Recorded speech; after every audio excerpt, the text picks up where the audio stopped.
All right, it is the time of year when a lot of people are bringing back gifts that they maybe didn't like, or maybe it was the wrong size, or what have you. A lot of lines, a lot of issues with that kind of stuff, and maybe you do want to avoid that, or at least minimize the difficulty of it. Howard Schwartz with the Connecticut Better Business Bureau is here to help us navigate through what can be a difficult process. So, are there any statistics, by the way, about how many people actually do returns every year? Oh yeah, don't feel bad if you're returning a gift. The National Retail Federation says 1 out of 3 of us is going to return at least some of our Christmas gifts. Now, let's point out, not everyone's children wants a collection of Roger Whittaker CDs. If you don't like a burlap house coat, that type of thing. Whistling Roger Whittaker? Yeah, hard to believe. Come on. But no, it's a problem, and online lots of people are giving back gifts. And I think the largest problem is that 1/3 of the people, of the 1/3 that will give back gifts, don't know what the return policies are, and they vary widely from one company to another, and also between online and brick and mortar stores. And that's an important distinction to make too. I think a lot of people are maybe afraid to order stuff online because they're just afraid of the possibility of, well, I don't know how to return something if it needs to happen. So what are some of the differences there? Well, let's start with online. One of the things we have to remember is that you have to pay shipping. It's an added cost. Now, some places will forgive you once, and they'll take back the item for free and they'll exchange it. But when you're talking about a brick and mortar store, there are several rules, and some of them might be you cannot return an item that was bought before November.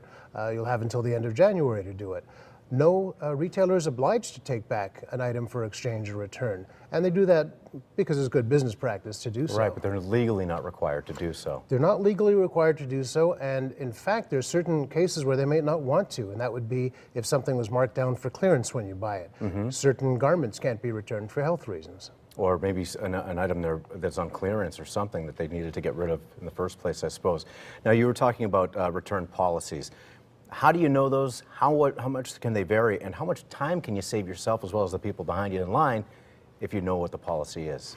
Well, you can save a tremendous amount of time because people will come, for example, something we should know about, it's called serial returners. Now, these are folks who will buy something, they'll wear it for an occasion, bring it back, and because of that, sometimes you'll be asked to provide personal identification, a driver's license or whatnot.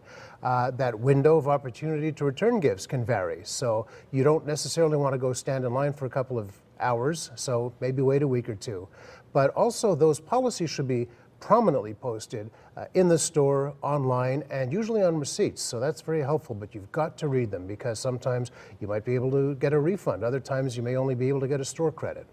And yeah, on the back of the receipt, it seems that there's often that sort of that fine print that's there to help people out in the event of such a thing. So you're talking about how some people will actually buy an item of clothing, wear it, they'll buy it for an occasion, then return it. Or cameras, those types of things. Wow. And we've got to be careful especially when we're talking about electronics. If you're not sure that you want it, don't open up one of those hard shell cases that tear your fingers apart because they won't be able to sell it as new again. So you could be hit with what's called a restocking fee, and this can run anywhere from 15% to 25%, and in some cases, Jeff, even 50%, so that they can put it back on the shelf.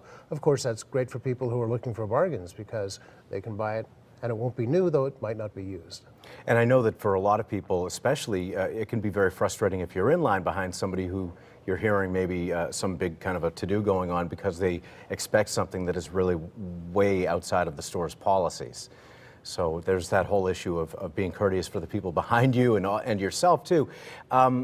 So are there any kinds of retailers that are that strict that basically go by what the legal requirement is? In other words, that they don't have to take anything back? Do people need to be aware of that? In most cases they will, because they want to generate goodwill. If it's something you bought for yourself, that's one thing. But if you're someone who received a gift, they're going to want to have you as return business. But again, you may not get the money back. If, for example, you paid for something online with PayPal or a payment service like that, remember that if somebody else bought it for you, they're going to know that you returned the gift. But there shouldn't be any hard feelings. As I said, the color's not always going to make the mark, the material. And don't forget that be prepared to accept the store credit. You want to find out about the payment method for a variety of reasons. But also, if you don't like the gift and you can't return it, consider regifting. It's no longer considered to be bad taste to do that. Again, if you don't particularly like the feather boa that you received, that's something that you can give to somebody else or give it to charity. There's nothing wrong with that. Now, that's a good idea, too. There's always somebody who can or will take that happily. So now I know what to do with that feather boa I got. All right. That's what I was waiting for, was that piece of advice. Thank you very much, Howard Schwartz. Always a pleasure to see you, my friend. Happy Same here, holidays. Jack. You Happy too. New Year a day or two early.